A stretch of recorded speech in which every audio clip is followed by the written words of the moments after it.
Good morning, everybody. I'd like to call the Joint Committees on Agriculture and Food Systems and Energy and Environmental Protection to order. This is Wednesday, March 25th. This is our 9 a.m. agenda, and we're at the State Capitol in Conference Room 325.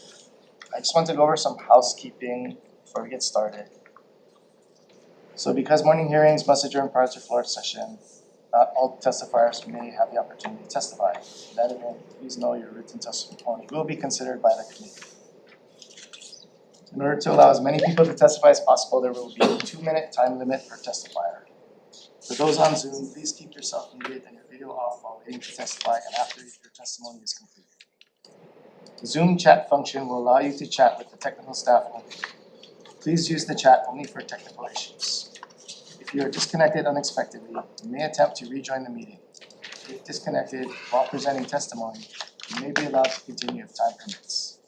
Please note the House is not responsible for any bad internet connections on the testifier's end. In the event of a network failure, it may be necessary to reschedule the hearing or schedule a meeting for decision making.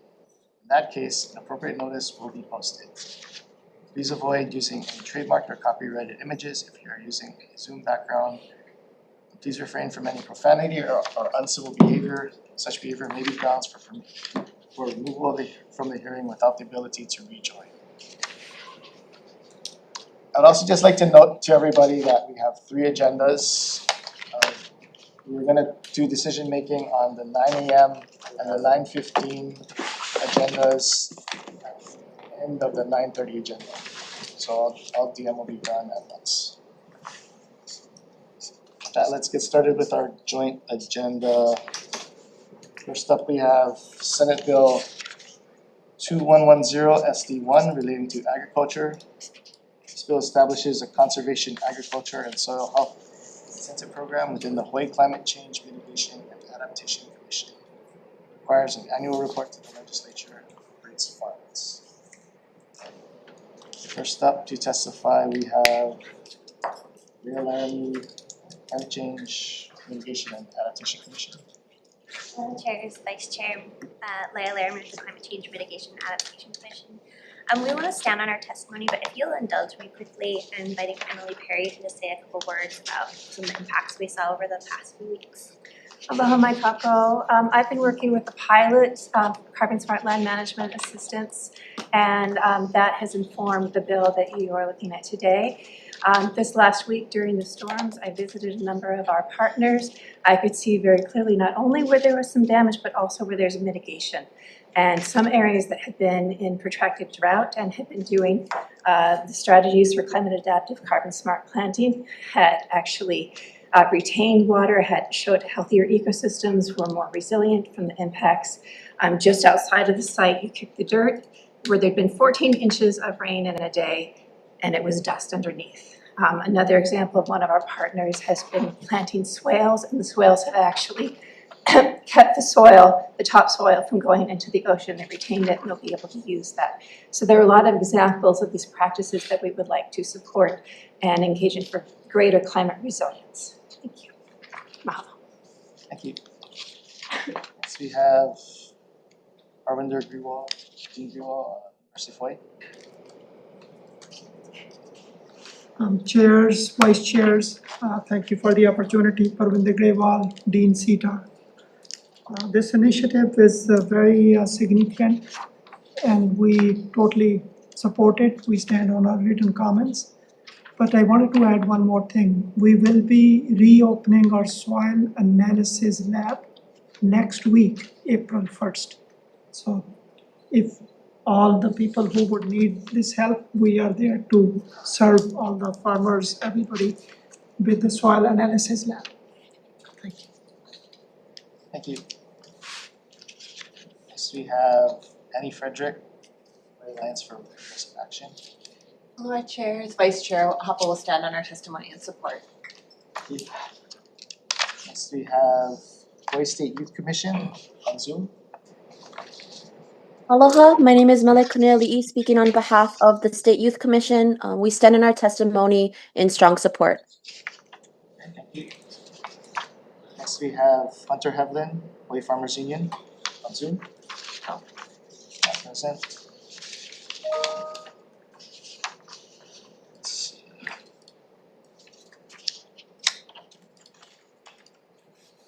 So testimony and support by the Department of Agriculture and Biosecurity. Riley Yu from the Department of Agriculture and Biosecurity. We stand on our written testimony. We also received testimony and support from Office of Wine Affairs, City and County of Honolulu Office of Climate Change, Sustainability and Resiliency, Carbon Cashback Hawaii, Kanalani Ohana Farm, Wai'ulu Producers Cooperative, Hawaii Cattlemen's Council, 350 Hawaii, Hawaii Farm Bureau, Simo Pietri Enterprises LLC, the Nature Conservancy, Hawaii Youth Food Council, Climate Future Forum, and numerous individuals. Is there anyone else here wishing to testify on this measure, either in person or on Zoom? Seeing none. Members, any questions? Seeing none. Let's move on to the next measure. Next up, we have Senate Bill 2100 SD2 relating to pesticides. This measure requires quarterly rather than annual reporting of certain uses of restricted use pesticides, amends the contents of reports to include specific geospatial data and information and increased detail on the amount of restricted use pesticides used.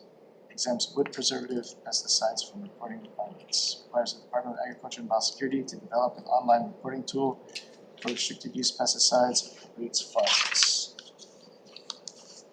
First up to testify, we have the Hawaii Department of Agriculture and Biosecurity. Staff stands on its written testimony with comments. Thank you. Next we have Office of Wine Affairs. Good morning, chairs, vice chairs, members of the committees. McKenna Woodward on behalf of the Office of Wine Affairs in support of this measure. Better reporting improves oversight and gives public agencies, researchers, and nearby residents more useful information about where pesticides are applied, in what amounts, and how often. This matters most for residents living near large agricultural areas where incomplete reporting can limit transparency and make cumulative exposure harder to assess. For Native Hawaiian beneficiaries, improved visibility into pesticide use supports public health, protection of Aina and Vai, and stewardship of places many families rely on for cultural and subsistence practices. This is a practical oversight bill and not a ban, and OHA respectfully urges the committees to pass this measure. Mahalo. Thank you. Next we have Chris Caulfield, Hawaii Public Health Institute. Law Chair and committee members, I'm Chris Caulfield from the Hawaii Public Health Institute. We're in support of this bill as well. Data and transparency are essential to public health, and better pesticide reporting, as the Office of Wine Affairs just said, allows health agencies and researchers to identify exposure patterns, respond more quickly to potential poisoning incidents, and understand where restricted use pesticides are being applied and how they're impacting nearby communities. Without accurate and timely reporting, we cannot fully understand exposure risk to protect our communities effectively. Reporting is one of the most important tools that we have for prevention and accountability, and it's especially important in Hawaii, where we would note, again, as you've heard before, that restricted use pesticides are applied in significant quantities, up to 200,000 pounds in a single year, much of it near residential communities. Exposure occurs where people live, work, play, go to school, and it really has a dramatic impact on certain communities. Scientific evidence, as you I'm sure know, links pesticide exposure to serious health impacts, asthma, cancer, endocrine disruption, neurodevelopment harm. Keiki are particularly vulnerable. Research has shown that higher prenatal pesticide exposure is associated with measurable cognitive impacts and lower IQ scores. Our kapuna are also at high risk, including higher risks of respiratory illness and neurological disease. So Hawaii has historically been a national leader in pesticide regulation. We hope that you will continue that trend by moving this measure forward. Thank you so much. Thank you. Next we have Annie Frederick, Hawaii Alliance for Progressive Action. Good morning, chairs, vice chair. Annie Frederick on behalf of HAPA in strong support. So just as a reminder, Act 45 was really enacted and informed out of a community mandate for transparency, and residents really organizing for years out of concern about what they were exposed to, what their children are exposed to next to their schools. After, years of mandated reporting that was begun in 2019, there is a need to improve on our reporting requirements. And while Act 45 provided some important first steps, most importantly, our current reporting requirements do not allow geographically specific enough data for public health assessment. So what this bill does, very importantly, is it does require reporting within a square mile, which is what California requires, and what is really mandated for credible public health studies to be conducted. As you know, there's an extensive body of research that does show pesticide exposure can cause significant harm to public health, and often that pesticides do drift off target even when applied according to the label requirements. So, what this bill does is, especially what we're seeing, we did a very deep analysis of the 2019 through 2021 data. We actually converted it all into pounds by TMK and mapped it, GIS mapped it. And what we did see is that the heaviest use is occurring on these larger parcels. So there's no way for a resident who may be living adjacent to one of these larger parcels to know what the adjacencies are to schools, homes, waterways, other sensitive areas. So this improves upon the current requirements and allows for that greater degree of assessment. We also found significant errors in our kind of detailed analysis.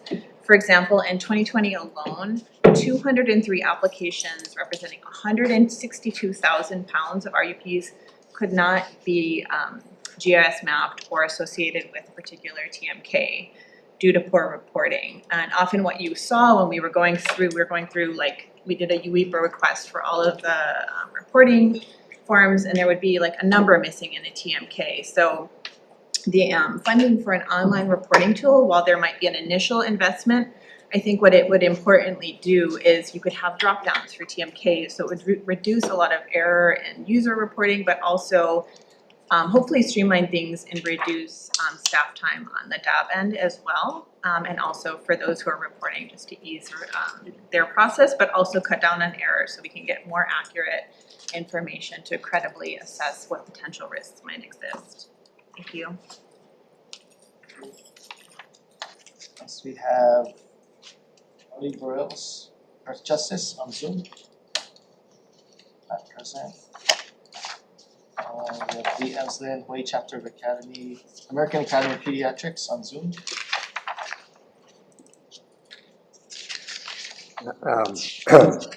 Hi, can you see me? Okay. Here I am. Thank you for this opportunity to testify. I am representing myself, a pediatrician from the island of Kauai, and the Hawaii chapter of the American Academy of Pediatrics. And basically what we wanted to report was in 2012, the American Academy of Pediatrics delivered a report that was a game changer for pediatricians. It essentially said that we need to be worried about chronic low-level exposure to pesticides, which was different from any of our previous training. And that low-level exposure is associated with, as was discussed by previous presenters, brain cancer, leukemia, neurobehavioral disorders, endocrine disorders, and more. And the points they made for pediatricians is that we should become involved on both a personal level with our patients and on legislative matters, if it worked for us, buffer zones, and right to know what was being sprayed where are these important issues for us.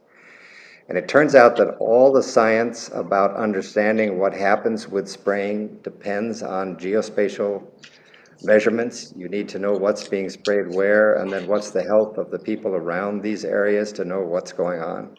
California has led the nation basically in this kind of scientific exposure, and because they have such great geospatial reporting. And what's interesting is out of Nebraska just last year came a study very similar to the California studies where they showed that cocktails of pesticides result in dramatically increases in cancer in associated communities. And the underlying message here is without knowing what's being sprayed where, we have no way to know the effects on our populations. And it's vital as we grow more of our food that we approach this in a scientific manner. thank you for this ability to testify, and I hope the bill is passed. Thank you. Thank you. Next we have Hunter Havlin, Hawaii Farmers Union on Zoom, present. We also received testimony and support from by Councilmember Fern Holland, League of Women Voters of Hawaii.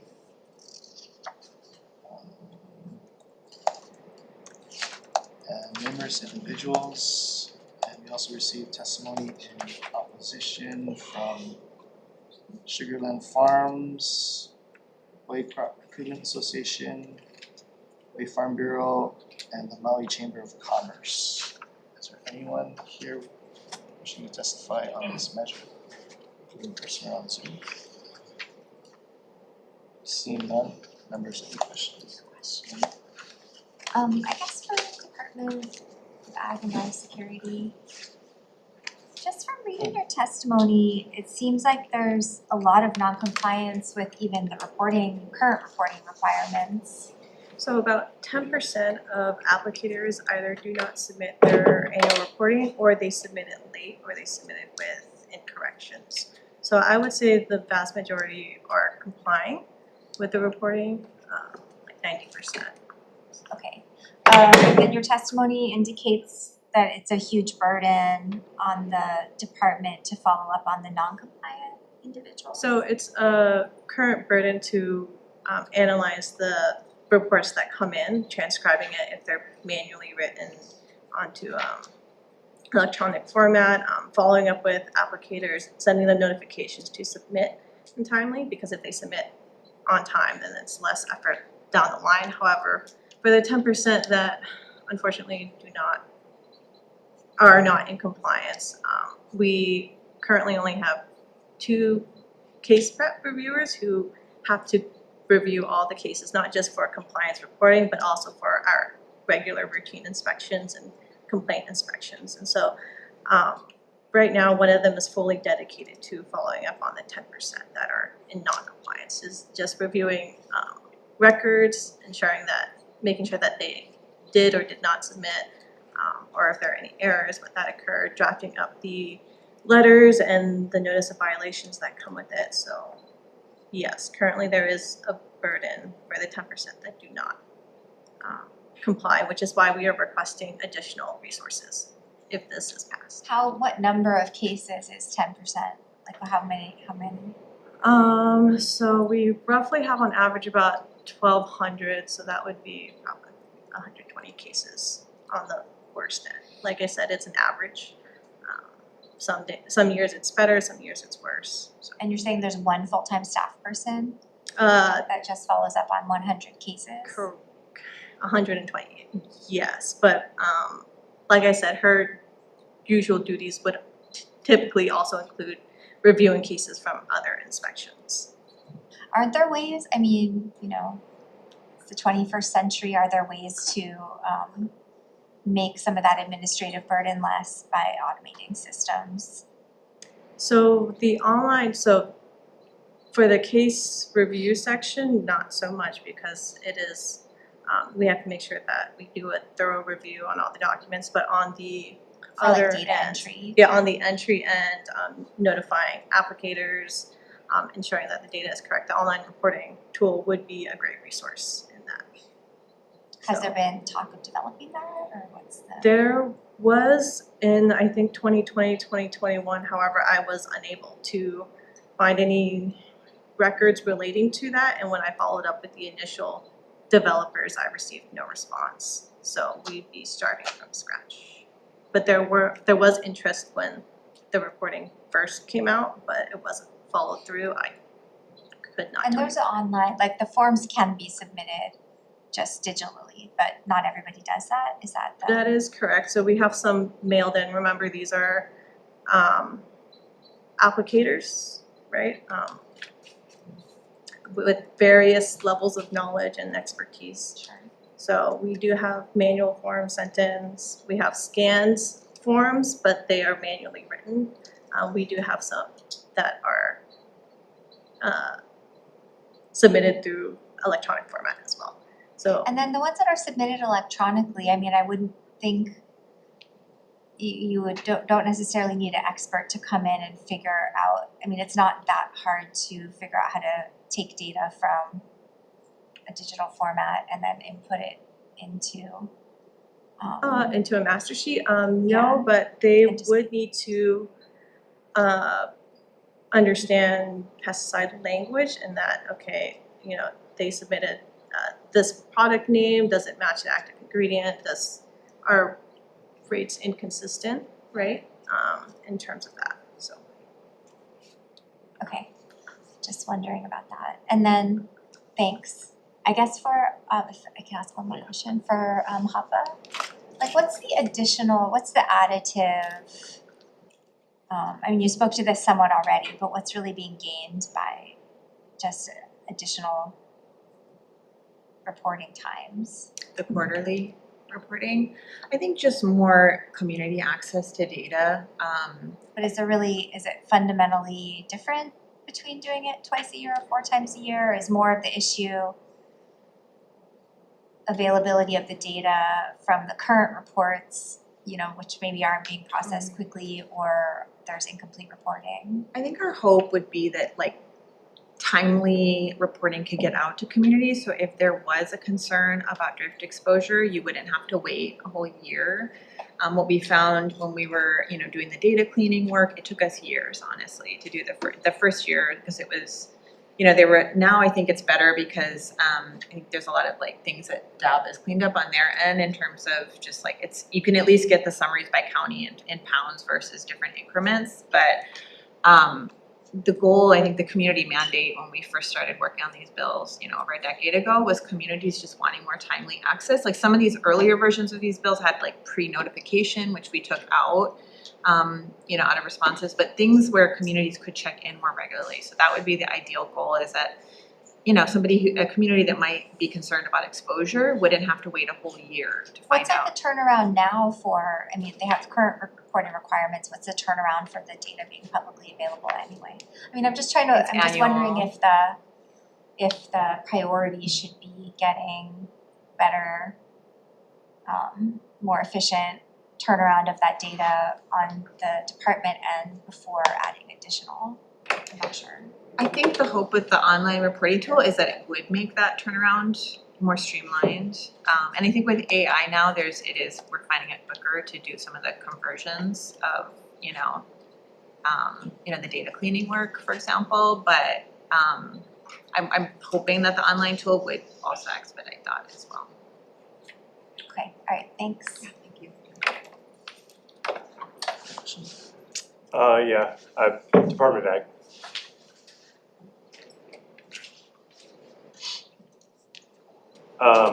Thank you for answering Chair's questions. On that similar, so right now, people can scan or mail in written forms that they can download or they are given. That's correct. And you said there was an effort in 2020 or 2021 to maybe make a website or a mobile, That is, yes. but that went nowhere. From what I could find, yes. Okay. Which was very little. And this bill specifically calls out an electronic reporting system. And so, yeah, along that, I'm trying to figure out the extra positions, because it feels like this, and these are all restricted use pesticides, so you need to be a licensed applicator to use these and do reporting on. That is correct. So you have to take a test and like be certified and understand and be able to read English and understand the pesticides you're applying, Yes. their names, whether it's their commercial name, you know, like Roundup. I know that's not an RUP, but Roundup versus glyphosate, you know. So you could, with an electronic form, they could probably just check boxes, like Talon or whatever that stuff were. I Or haven't no? thought too much into imagining of what it would actually look like. Is there a lot of So there mixing of like cocktails of pesticides, or is cannot it tell. pretty much? But the reporting now is basically, if they're mixing it together, we would not know that. We would just know, okay, they applied X this and Y, X, yeah, correct.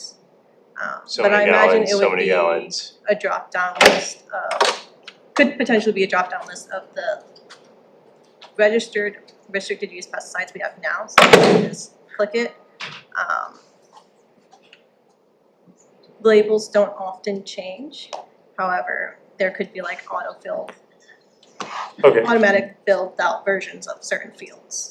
okay, and cause I'm imagining like, I know there's a big basket of RUPs out there, but there's probably not a huge variety, you know, not hundreds, but probably tens of RUPs that are being used. So the majority of the certified applicators actually do not use RUPs. Of course, there are some that do, and they report that, But this bill is just about restricted use Yep. pesticides, correct? correct. Okay, so that's all they'd have to report on the form. Yes, and they also have to keep their own records for RUPs, which is separate from the yearly reporting that they're currently doing. Okay. Thank you. I think that's good. So no further questions. Like I said, we're gonna DM at the end of our 9:30 agenda.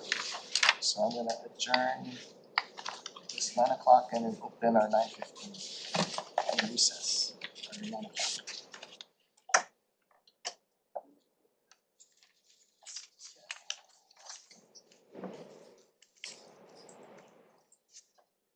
Let's move on to our 9:15 agenda. So first up on our 9:15 agenda, we have Senate Bill 874 SD2 relating to veterinary medicine. This measure requires veterinarians to provide a written prescription upon the request of a client for any animal patient of a client with whom the veterinarian has established an existing veterinarian client-patient relationship to be filled at the pharmacy of the client's choosing. Allows pharmacies licensed in the state to dispense medications prescribed by veterinarians.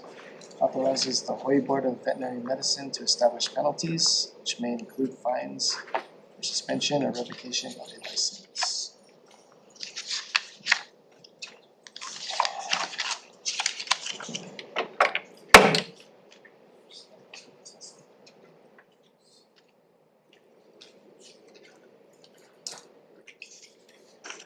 Let's find this measure. We have Stephanie Kendrick, Hawaii Humane Society on Zoom. Not present. Chrissy Hoogland, DCCA Board of Veterinary Medicine. Hello, my name is Chrissy Hoagland. I am the Executive Officer of the Board of Veterinary Medicine. The board stands on its testimony. I'm available for any questions. And so we have Winston Welch. Zoom? Yes, sir. Can you hear me? Yes. Yeah, I had submitted written testimony on this, and thank you all for considering this. I did have maybe a friendly amendment to consider. Is there's a section in there of how consumers should be notified, and this is a real critical element. If we don't know about it, then it won't matter. But it gives essentially veterinarians three choices to do this, either via electronic communications or verbally telling someone or posting it, but that relies then on each interaction to have a different vehicle of conveying this information. So I would suggest that it be standardized and just like everything else, they post it in a conspicuous place at business, since the veterinarians will have a relationship where clients have come into the office. If they want to add in a communication there, by all means, they should be talking to their clients about the various options they have. So that would be most welcome. But I think there should be at least a requirement to have a standardized posting in every office where folks have a uniform expectation of being able to see that. Thank you very much for this consideration of this well-supported and well-crafted bill. Thank you.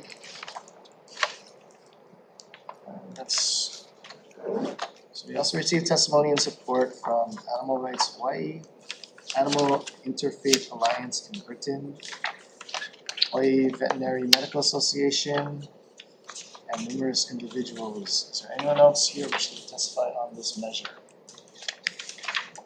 Seeing none, members, any questions? Seeing none, let's move on to the next measure. Next up, we have Senate Bill 2102 SD2 relating to industrial hemp. Beginning July 1, 2026, authorizes the use of hemp-derived feed ingredients in certain commercial animal feeds. Authorizes the use of hemp and hemp-derived feed ingredients in commercial feed for livestock. Requires the Department of Agriculture and Biosecurity to adopt rules. Testify is the Department of Agriculture and Biosecurity. Hello, Chairs, Vice Chair, Riley Yu for the Department of Agriculture and Biosecurity. We stand on our written testimony. We have Julia Park, Hawaii Fibers. Hello, Chair, Vice Chair, and members of the committee. My name is Julia, founder of Hawaii Fibers and a licensed hemp grower on Oahu. And I'm in strong support of SB 2102.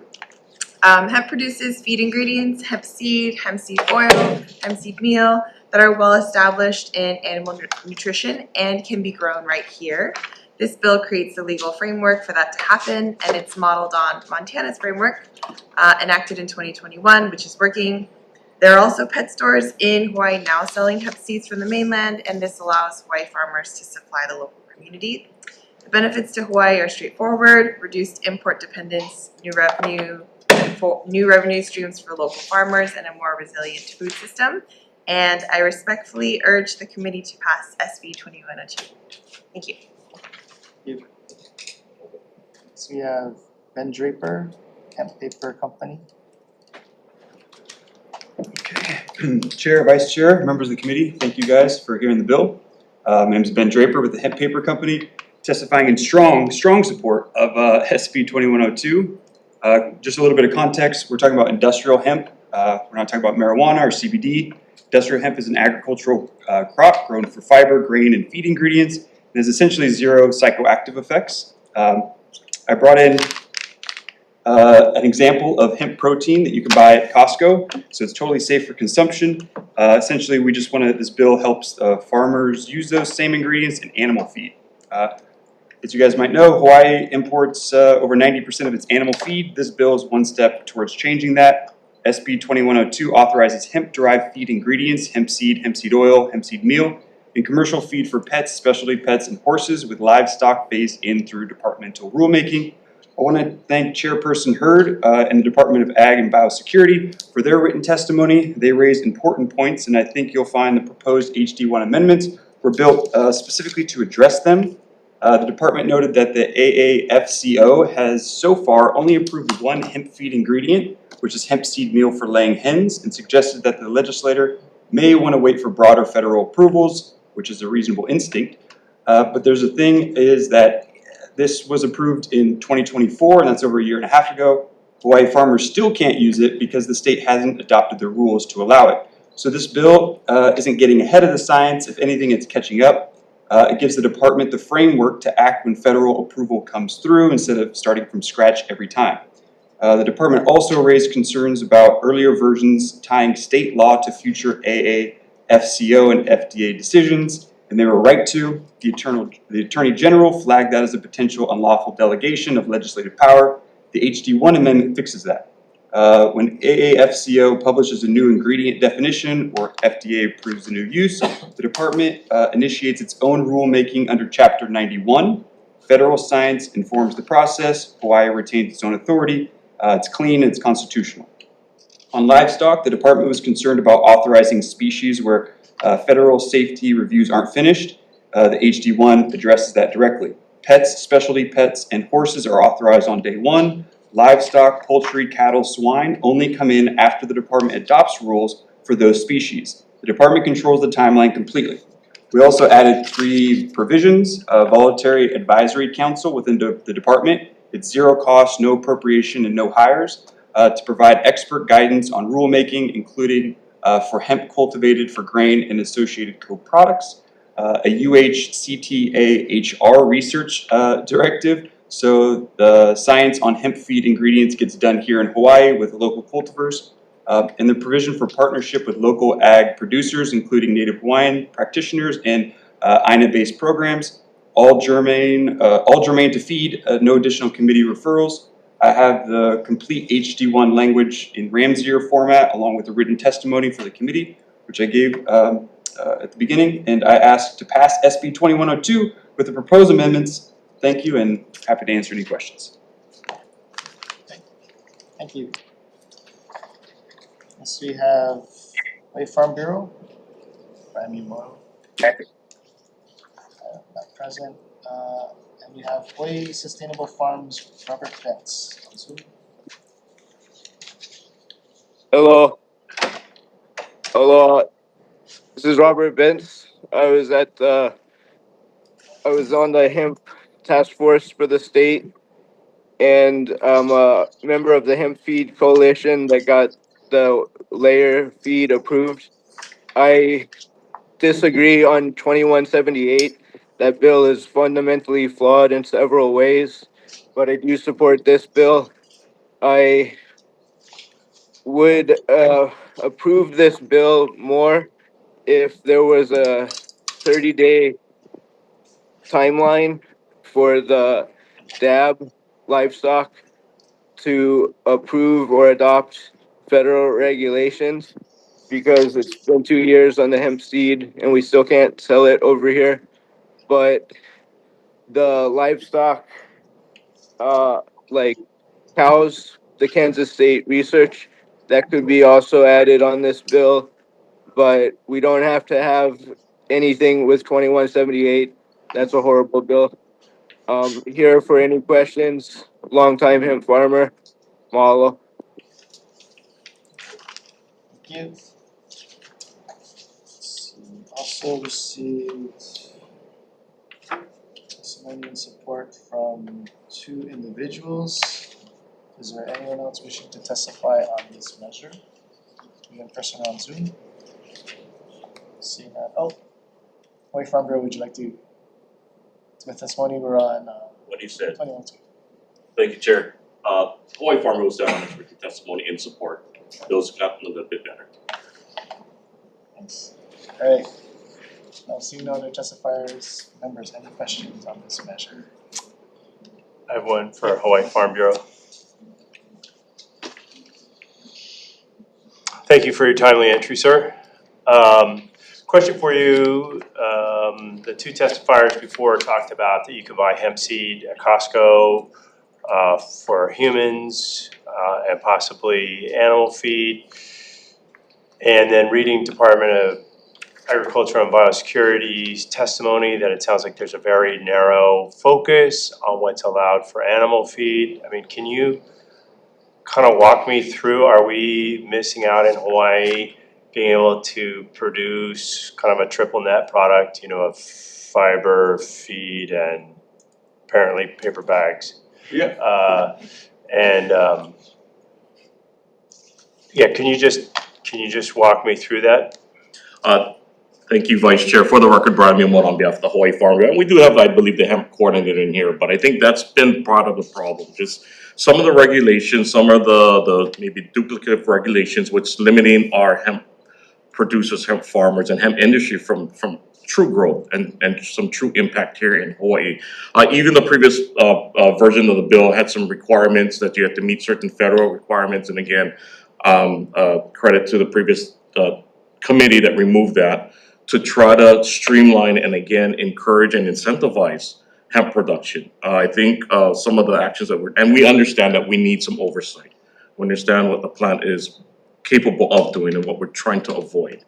But that being said, we think that we need to get better on what the true requirements are, what the true guardrails are, so that we can actually allow our farmers to produce hemp and some of our manufacturers produce hemp as food, feed, and now fiber, and yeah, food, feed, and fiber. We think there's a lot of applications, not to mention the soil remediation and all the other benefits that hemp production can grow. Again, it's a crop that we would like to make available and more widespread to our farmers and ranchers without any true markets for it. that's really hard to accomplish. Okay, and follow-up question, Chair, sorry. Like, does this bill address those issues that you're talking about as it is, or is it, like, does it need a lot of those? Cause we, I think it was a paper company submitted substantial amendments and, in their testimony, and, they're, you know. I didn't read their testimony, Vice Chair, but I think it, as a working document, as it's going through, it's getting a little bit better with the input, and I think that's what we need from those that are actively engaged. As I said, they removed some of the federal requirements. Even the requirement, I think there's still one on enforcement, but the Association of American Feed Control, that, some of that language was removed in the previous bill, a previous version. So I think it's getting a little bit better, where it's a little bit more, practical for our producers, but I think, there's still, based on some of the testimony, some work that needs to be done, but again, we wanna make sure that there are those guardrails, that the THC doesn't go too high where we're not producing hemp anymore. But also where it's not so burdensome that our farmers can't do it and our manufacturers can't utilize a crop that we really wanna see, grow here in Hawaii. Okay, thank you. Can you hear me? Yeah. Can I ask for a paper company? Yes. Come right up. Hopefully. I know you put in a host of amendments, and I appreciate that, moving it forward. And you're doing a test plot or something?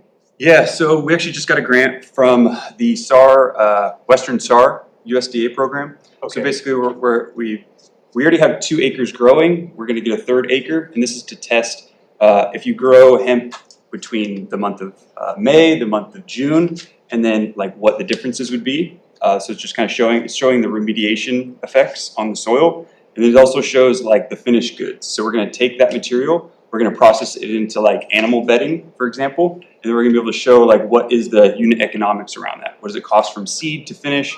And kind of like what do you need in order for that to happen? Okay, so you can grow hemp legally. I'm sorry, I'm not more versed in this field.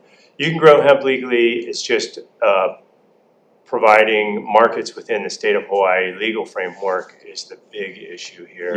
Yeah, I mean, essentially we just don't have the infrastructure for the processing. So part of the thing that this grant that we got was we're able to get like a small decorticator, for example. And with that decorticator, now we can process that into another material that can then be converted into other things. So we really are looking, I mean, we originally had a couple other bills that we had, that we presented, but they didn't make it through. But essentially we kind of need to be able to innovate and incentivize farmers to grow it. So this was like a subsidy act and an innovation act that we had proposed, but it requires funding. And so I think with this bill, we wanted to get something passed as kind of, you know, just signaling that hemp should move forward, and then being able to have an application to take the hemp and immediately have, you know, money to bring farmers. Because essentially, so a sales outlet for a product is what you're trying to create. And so we want to do that also with animal bedding. Those things don't really require any approval because you can. It's just, you know, it's federally legal. So. Okay. Thank you. Cool. Thanks, Chair. Alright, let's move on to the next measure. Next up, we have Senate Bill 2128 SD2 relating to trespass. This measure provides that any firearm or motor vehicle possessed or used by a person who hunts on private land without the permission of the owner or occupier of the land shall be forfeited to the state pursuant to Chapter 712A HRS, authorizes a court to reduce the penalty from forfeiture to a fine of a certain amount for a first offense. First up, we have to testify Deputy Attorney General Mark Tom, AG's office. Good morning, Chair, Vice Chair, members. Deputy Attorney General Mark Tom for the Department. Department provides testimony with comments and suggested amendments for Senate Bill 2128 SD2. Specifically, 2 amendments that we put in our testimony. First, restoring in 183D5, sections 183D26 to specify the penalty section for that charge. Second is in the forfeiture statute 712 it already authorizes on agricultural land forfeiture. If the intent of this bill is to authorize on private, non-agricultural land as well, which does occur, we did provide suggested amendments to that section to allow for forfeiture to encompass that area and that scope. Here for any questions. Thank you. Next, we have Lealoa Mokuanani, Office of Hawaiian Affairs. Aloha mai kākou, Lealoha Mokuanani on behalf of the Office of Hawaiian Affairs. We're in opposition to this bill. I want to clarify that we do not support unlawful hunting on private lands. Our opposition is actually because of the implication for this to affect lawful Native Hawaiian gathering rights on private lands.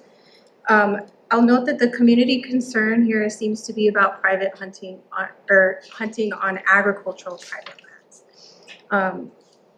So I'm going to emphasize, kind of going off of the Attorney General's comments, that there is already a provision, and that's in HRS section 183D-5, subsection D, that outlines the penalties for illegal hunting on private agricultural lands specific to agricultural lands. This includes the forfeiture provision similar to what's in this bill. So our concern is that passing this bill would then extend similar penalties to hunting on all private lands. And that's where these Native Hawaiian gathering rights come into play under Article 12, Section 7, and HRS Section 1-1. Native Hawaiians have a right to gather that extended from Kingdom era and pre-contact. That extends to undeveloped private lands. So agricultural lands would typically be considered developed, so they wouldn't apply to those types of rights. Where undeveloped private lands, Native Hawaiians have a right to gather in those places. So you essentially, when trespass is at issue, how that would play out is important to understand. So if there was a Native Hawaiian gathering, hunting on some undeveloped private lands, they may receive a trespass charge, but they get the chance to assert their rights and their legal rights to do that at the adjudication stage, which is in court after they get there, right? So the forfeiture provision is what we are concerned about extending to all private lands, where that could then cause undue burden to Native Hawaiians who are legally practicing gathering rights, and then potentially have their vehicle seized up until that point where they get to assert their rights in court. And sometimes that could be months at a time and could cause other undue burdens to Native Hawaiians in their daily life, work, and such. So that is our main concern here. So we just wanted to urge the committee to consider whether this bill is actually solving the problem that it's purported to, or whether there is already a solution in place that just needs to be utilized. Mahalo for your time, and I'll be available for any questions. Thank you.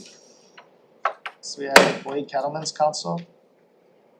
Galase on Zoom. Thank you, Chair, Vice Chair, members of the committee. Nicole Galasi, testifying on behalf of the Hawaii Cattlemen's Council.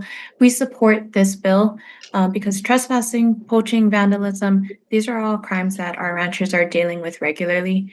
Our ranchers are often out in remote areas, and that's not a situation you want to be in when you run into someone with a gun who doesn't have permission to be there. And in the past, there has not been enough to deter this behavior.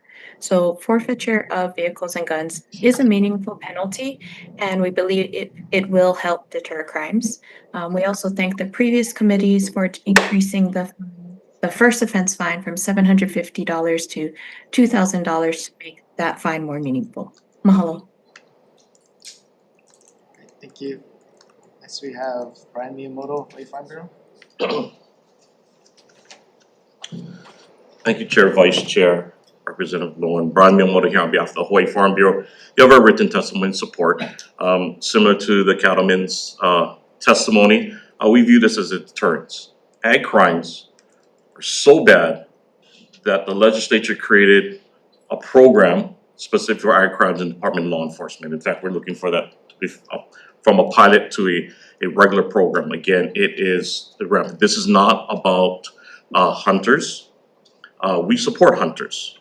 We support law-abiding hunters. It's not about Native Hawaiians. Again, this is about those that are intentionally trespassing with firearms to poach a lot of times and to hunt on our mostly ranch lands, but farmlands also. I don't think anybody would feel comfortable at their own private property with people coming on their lands with weapons. So again, this is not about the hunting community. We support them. We work, we have partnerships with them. We just want to address those that are intentionally trespassing and damaging and sometimes threatening our farmers and ranchers, as evidenced by what happened a few years ago with Cranston Pia. Again, we're just looking for deterrences. That's all. The problem's not going away, and we'd just like to see less incidences of potential interactions that we did see and that we have seen. So again, we're in support of this measure as a deterrence for some of the problems that we continually see on primarily our ranch lands. Thank you for the opportunity to testify. Thank you. So we have J. Franzone. I'll send it for my testimony. Thank you, Chair.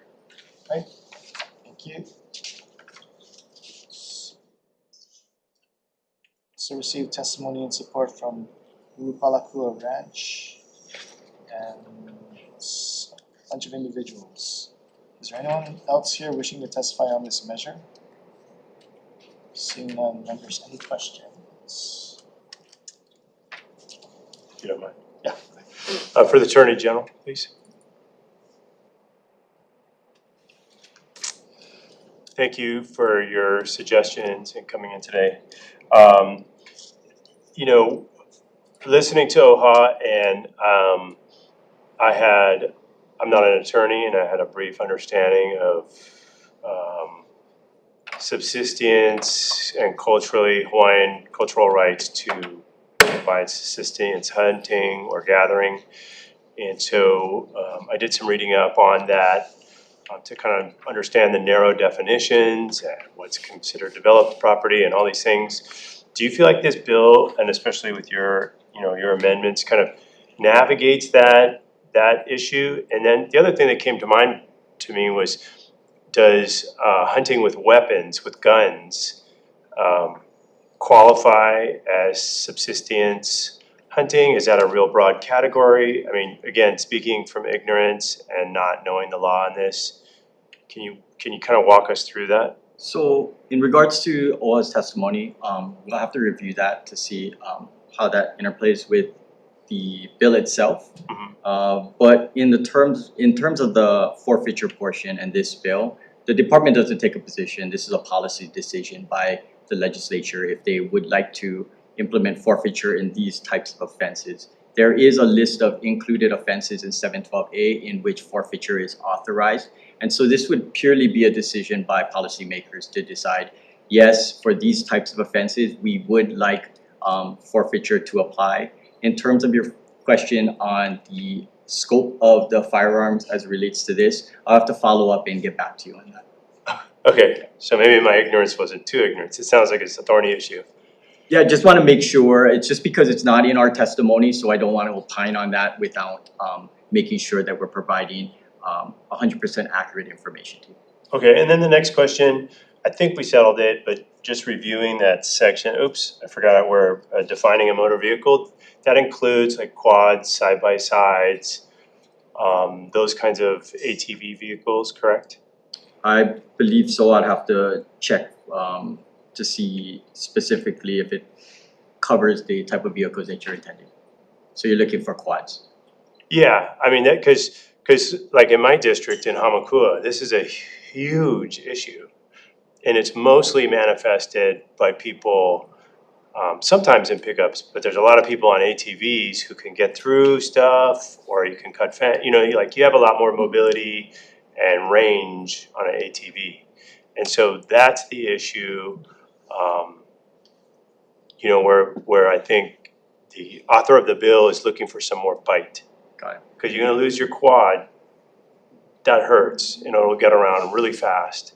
And on the other hand, we don't wanna infringe on Hawaiian cultural rights of subsistence gathering. Got it. Understanding the type of vehicle you're looking, the only reason I'm hesitant to say if it covers is because motor vehicle is defined in numerous sections. So I would just want to make sure to look at 286, which is the reference it's citing, and it covers the type of vehicle just because it's motor vehicle is also defined in 291, 291C, 291E, and it sometimes varies. So if it's going to cite to this and it's a specific type of vehicle, I want to just make sure and I can follow up with it. Do you think you could check on your phone and let us know before DM? I can try. Thank you. Thank you. Appreciate that. Thank you. You can use my phone if you need. That's it, thank you. I actually have a question for Ola.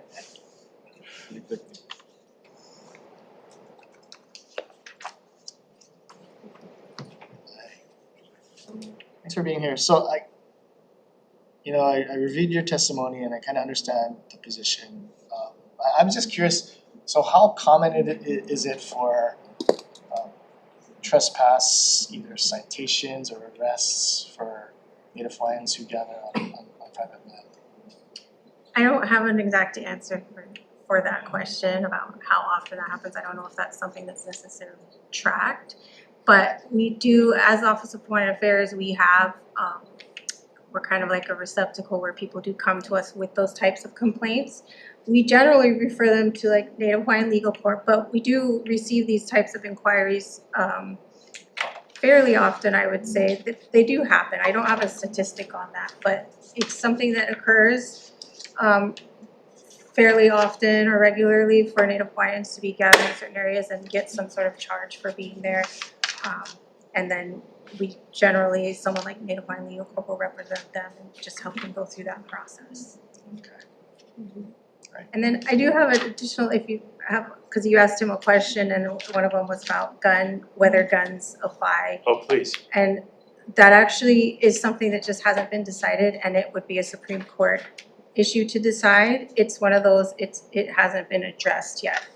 And what it is typically the rights, the type of gathering that was done. There are some things that have extended at this point where the exact tools they've used at that time are not the ones they're using now. So it would be a question for the Supreme Court that it has not been addressed yet. So Yeah, you're making me feel better about feeling ignorant. It is thorny, yeah, thank you. Right, thank you. Let's move on to the last measure of this agenda. We have Senate Bill 2360 SD1 HD1 relating to state enterprise zones. Amends the definition of eligible business activity for the purposes of enterprise zone program to include certain retail sales of tangible personal property, processing of certain value-added agricultural products, Hawaii Food and Product Innovation Network, and the provision of certain professional services by healthcare professionals.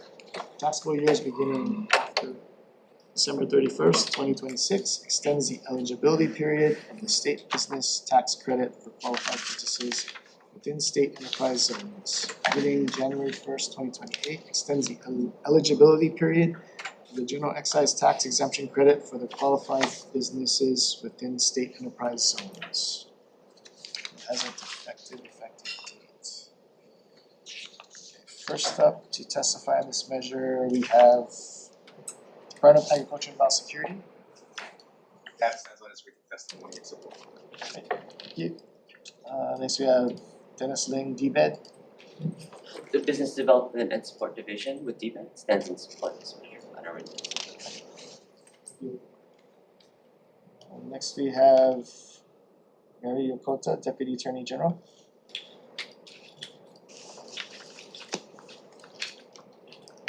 Good morning, Chair, Vice Chair, member of the committee. I'm Mary Yokota from the Attorney General's office. We submitted written testimony providing comments about our concern regarding the definition of Hawaii Food and Product Innovation Network under the Commerce Clause because the definition could be interpreted to favor local products and we included our recommendations to address the concern. I did want to bring to your attention, however, that we have an additional recommendation for the same reason that we set forth in our written testimony. I apologize for not including it in our written testimony, It has come to my attention that the new definition of value-added agricultural product on page 4, lines 7 through 12, of the bill may also be interpreted to favor local products by incorporating, quote, the criteria established for the seal of quality program managed by the Department of Agriculture and Biosecurity pursuant to section 148-63 of the Hawaii Revised Statutes. The statute allows for the adoption of rule, and the rules are the ones that appear to require products to be produced in the state. Thus, deleting this phrase would address our concern. If there are any questions, I can try to address them. Thank you. Next we have Department of Taxation.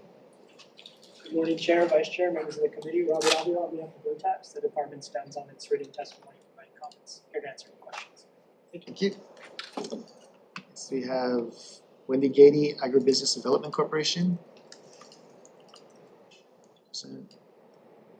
We have Dave Erdman, Retail Merchants of Hawaii. Present. Lauren Zerbel, Hawaii Food Industry Association on Zoom. Not present. Brian Miyamoto, Hawaii Farm Bureau. The Hawaii Farm Bureau is down on its written testimony in support. Thank you. And we have Tax Foundation of Hawaii, Tanya Machika on Zoom. Aloha, Colleen Taramai for Tanya Machika. The Tax Foundation of Hawaii stands on its written comments. Thank you. Great, thank you. That's all I have registered to testify online and in person on this measure. Is there anyone else wishing to testify on this measure? Sure.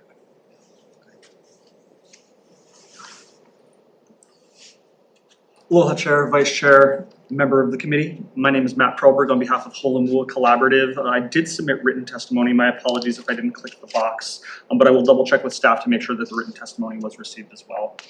Holamua Collaborative is a local nonprofit founded to advocate for policies that will help make Hawaii affordable so local residents do not have to move to the continent. In a recent survey that we did, we found that 19% of 3,200 local residents found that Hawaii is not a good place to do business. Part of this is due to many outdated business support programs and laws that are on the books right now. The Enterprise Zone program, founded in the late 80s, has been a wonderful boom for many different communities and many different industries. But one specific flaw in the program right now is that it was invented before the internet. And by being invented before the internet, to access the program, you are required to sell over 50% of your products directly to a distributor. Obviously, nowadays, many products that are manufactured are sold directly online and directly to consumer. And the change in this bill will help address that. We stand in strong support and are available to answer any other questions you may have. Mahalo. That's right, yeah, we did receive your testimony. Mahalo, Chair. Thank you. We also received testimony and support from Hawaii Forest Association, Mana Up, Hawaii Chamber of Commerce, Hawaii Food Plus Policy, Land Use Research Foundation, and several individuals. Anybody else wishing to testify on this measure? Seeing none. Questions, members? I have a question for DBED. So in your testimony for the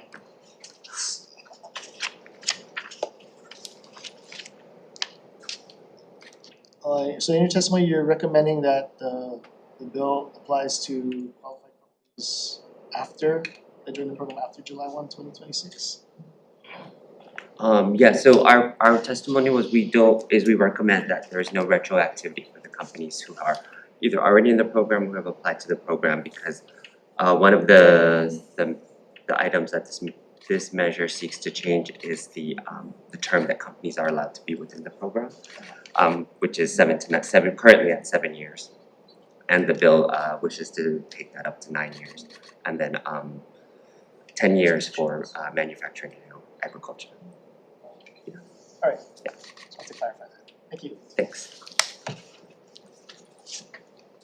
Okay. Seeing no other questions, we're gonna recess this agenda and open our 9:30 agenda.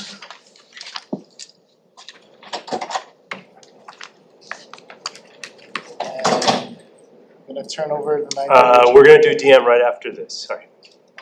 The definition. Oh. Turn away, do recess after that, please.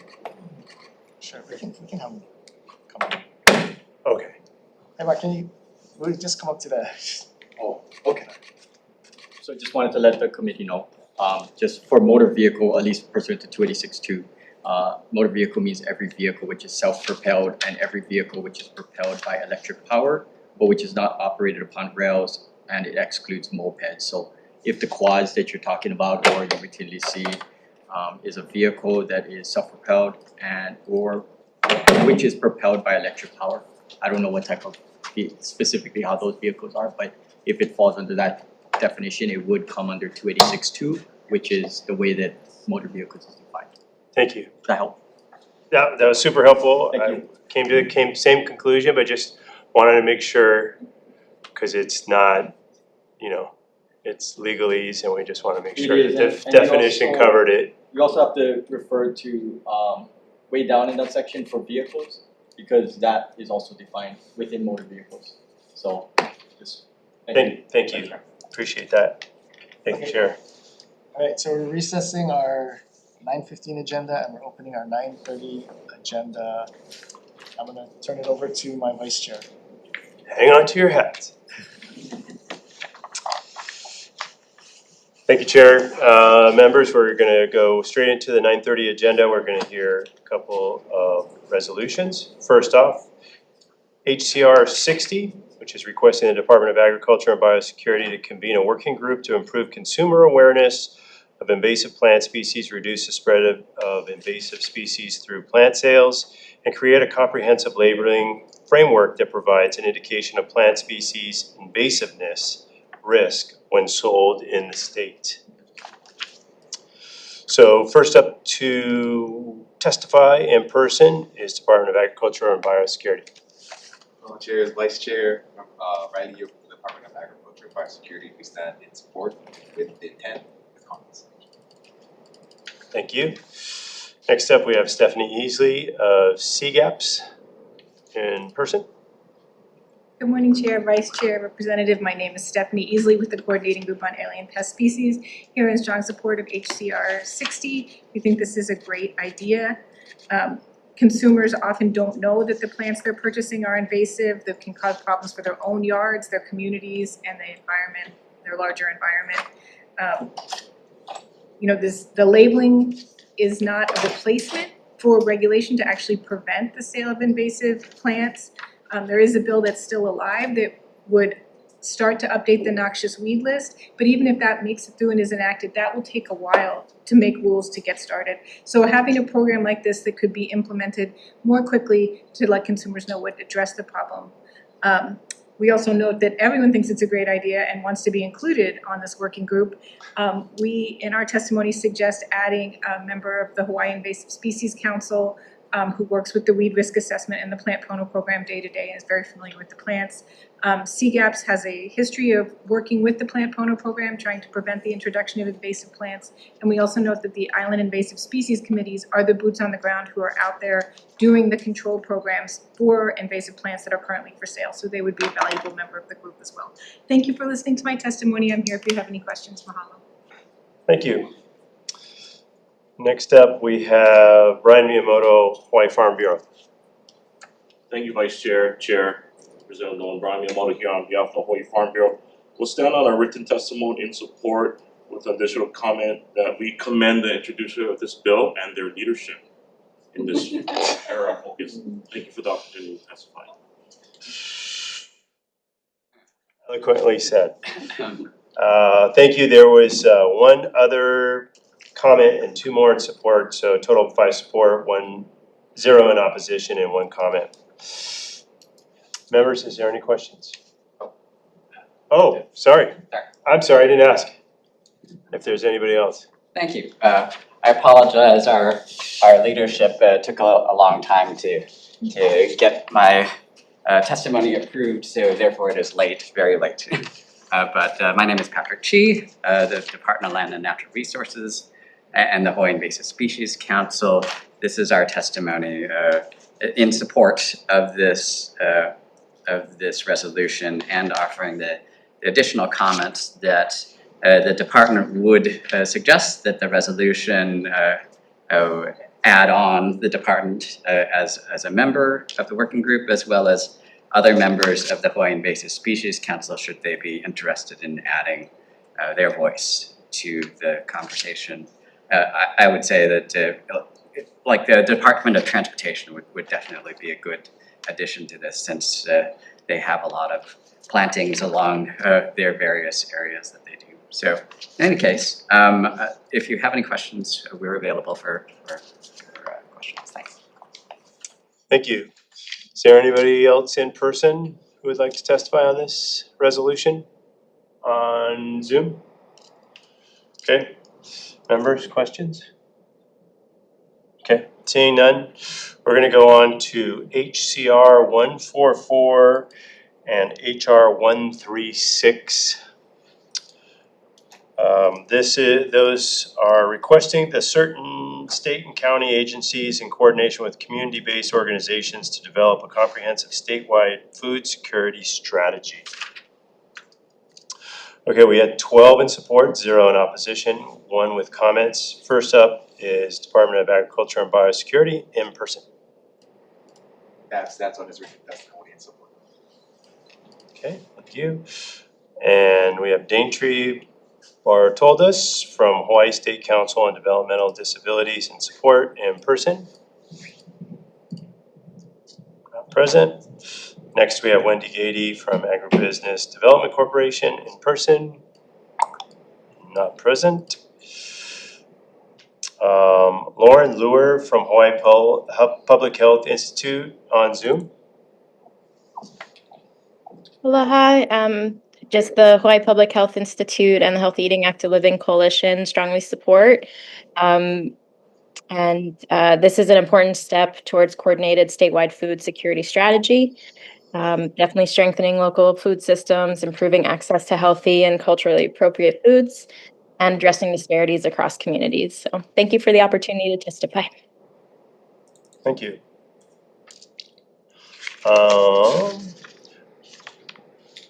Next up, we have Amanda Shaw from Agriculture Stewardship Hawaii on Zoom. Aloha, Chair, Vice Chair, members of the committee, Amanda Shaw, Agriculture Stewardship Hawaii. Thank you for the opportunity to testify on this resolution. We strongly support this. Right now, the state does not have any strategy or goals to reduce hunger or food insecurity. And yet 1 in 3 households, by the last count that the food bank did through their survey, shows that folks are hungry or food insecure. So this is a critically important issue, and we see this resolution as one step for folks to start building a strategy and coordinating. And we think this might be something that the Act 239 Statewide Food Systems Coordination Group could support with. Thank you for the opportunity to testify here for any.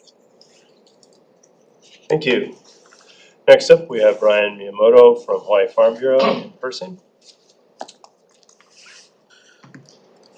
Thank you, Vice Chair. Representative Lowen, Brian Miyamoto here on behalf of the Hawaii Farm Bureau. You have our brief written testimony and support. Our comment is we don't see any lead or any identified chair in this resolution. It's asking for a lot of good things, asking for a lot of coordination, got a lot of groups listed. However, nobody's in charge of this particular effort. So we would recommend that somebody be identified as a lead so that they can coordinate this effort so that we can accomplish, or hopefully accomplish, some of the goals that's laid out in this resolution.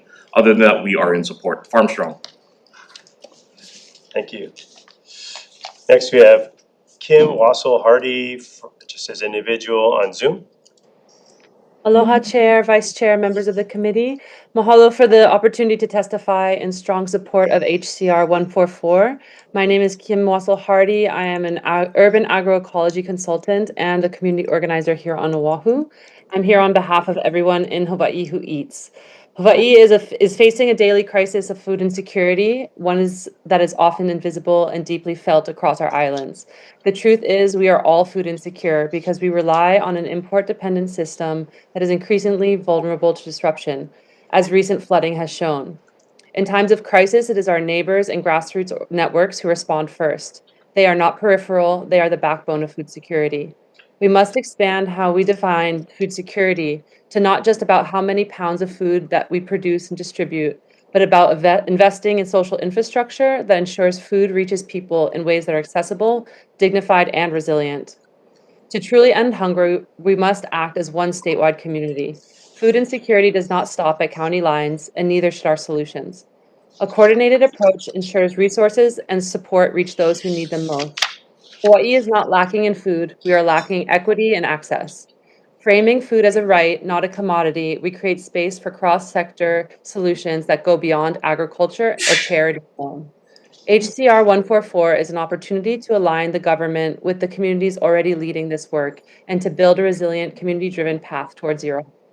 I respectfully urge your support. Mahalo for your time, and I'm here for any questions. Thank you. Thank you for testimony. That's all the people we have listed. Is there anybody in person who'd like to testify on this? On Zoom? Members, questions? Okay. Do you want to take a quick recess before we DM? Yes. Okay. Recess. Recess.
Okay, we're reconvening our 9:30 agenda for decision making. Thank you. Thank you, Chair. Yes, as he said, as Chair said, we're reconvening for our 9:30 decision making, starting off with HCR 60. We're gonna be making some amendments to this, following up with the suggested amendments from testimony, or we'll be adding Hawaii Invasive Species Council and the Landscape Industry Council of Hawaii, and kind of consolidating others, other technical amendments as necessary. Members, are there any questions? Seeing none, go ahead, Chair, for the vote. Alright, members are voting on HCR 60. Recommendation of the chair is to pass with amendments. Chair and Vice Chair vote aye. Representative Kahaloa? Aye. Representative Lowen? Aye. Representative Caruso is excused. Representative Quinlan is excused. Representative Matsumoto is excused. Chair, your recommendation is adopted. Thank you. Next up, we're gonna be voting on HCR 144 and HR 136. So I appreciate the author on this. There was lots of great information and good testimony on this. There's some technical changes will be made again to kind of consolidate items and taking testimony to provide a point person who is gonna head up this strategy, and that's gonna be the Department of Ag. I'm thankful he just left, so he doesn't know that. So the Department of Agriculture and Biosecurity will be heading up as a lead designee, and then working with a coalition of participants. And then on page 2, we will be consolidating some of those strategic goals because they are duplicative. And then on page 3, we will be adding in DBED's testimony where it aligns the strategies with the findings of Act 151 from 2019, Act 175 of 2021, and Act 176 of 2021. To those prior acts around food strategy align with these goals. And then we're gonna change the reporting day because this is a lot of information, and I think 6 months is not enough to pull it off. So we'll be changing that the report is due 20 days before the legislature in 2028 instead of 2027. Is there any questions from the members? Okay, seeing none, Chair for the vote. Alright, members, we are voting on HCR 144 and HR 136. Recommendation is to pass with amendments, noting the excused absences of Representatives Caruso, Quinlan, and Matsumoto. Are there any voting reservations? Any noes? Seeing none, Chair, your recommendation is adopted. Thank you. Alright. Okay, we're gonna take a short recess.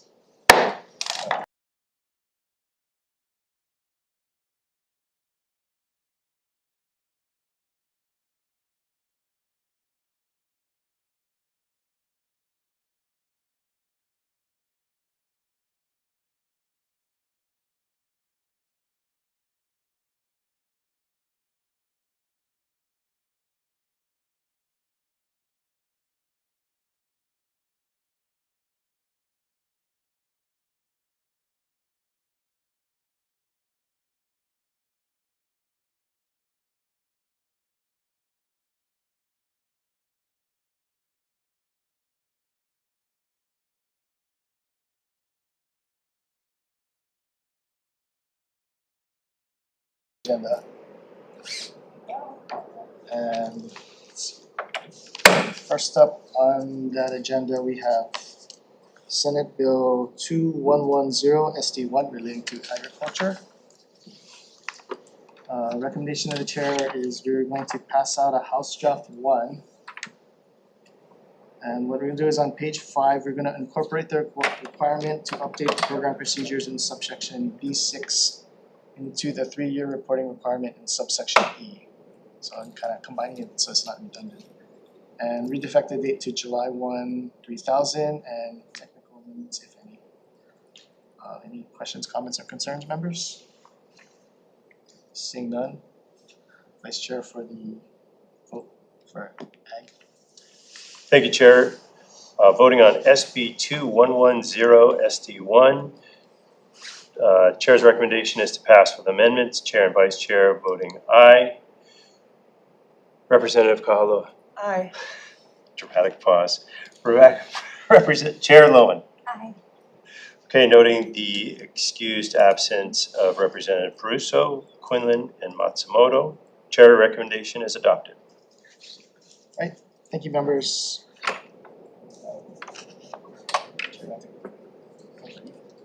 Oh, sorry. I thought we were on a different agenda. Oh. There's a lot going on. 2110. Okay, SB 2110 SD1, same recommendation. Noting reps Quinlan, Matsumoto, and Peruso excused. Are there any notes or reservations? Seeing none, recommendation adopted. Alright, and next up on this agenda on our 9 o'clock, we have Senate Bill 2100 SD2 relating to pesticides. Members, for this measure, I wanna keep it moving further, just for further discussion, and so I wanna pass out a House Draft 1. And what we're gonna do is we're gonna remove sections 2 and 3 and amend the appropriation to reflect those changes. I really think setting up the online reporting program should be the priority. Wanna make sure that's done in a way that everyone can use it and is actually usable. And so we're also gonna read the effective date to July 1, 3000 and technical amendments, if any. Is there any questions, comments, or concerns, members? Seeing none, Vice Chair. Thank you, Chair. Chair's recommendation is voting on SB 2100 SD2. Chair's recommendation is to pass with amendments. Chair and Vice Chair voting aye. Representative Kahaloa. Aye. Representative Lowen. Aye. Okay, noting the excused absences of Peruso, Quinlan, and Matsumoto. Chair, your recommendation is adopted. Right, EEP, same recommendation, noting the same members, recommendation adopted. Unless anyone wants to change their vote. Okay. Okay, let's move on to our 9:15 agenda. First up on our 9:15 agenda, we have It'll have to be Boston's. we have Senate Bill 874 SD2 relating to veterinary medicine. Recommendation of chair is we're just gonna pass out a House Draft 1 and just read the effective date to July 1, 3000. Comments or concerns? Seeing none. Sure. Thank you, Chair. Voting on SB 874 SD2. Chair's recommendation is passed with amendments. Chair and Vice Chair voting aye. Representative Kahaloa. Aye. Representative Lowen. Aye. And noting the excused absence of Representative Peruso, Quinlan, and Matsumoto for this vote and any subsequent votes unless that changes. Chair, your recommendation is adopted. Great, thank you. Next up, we have Senate Bill 2102 SD2 relating to industrial hemp.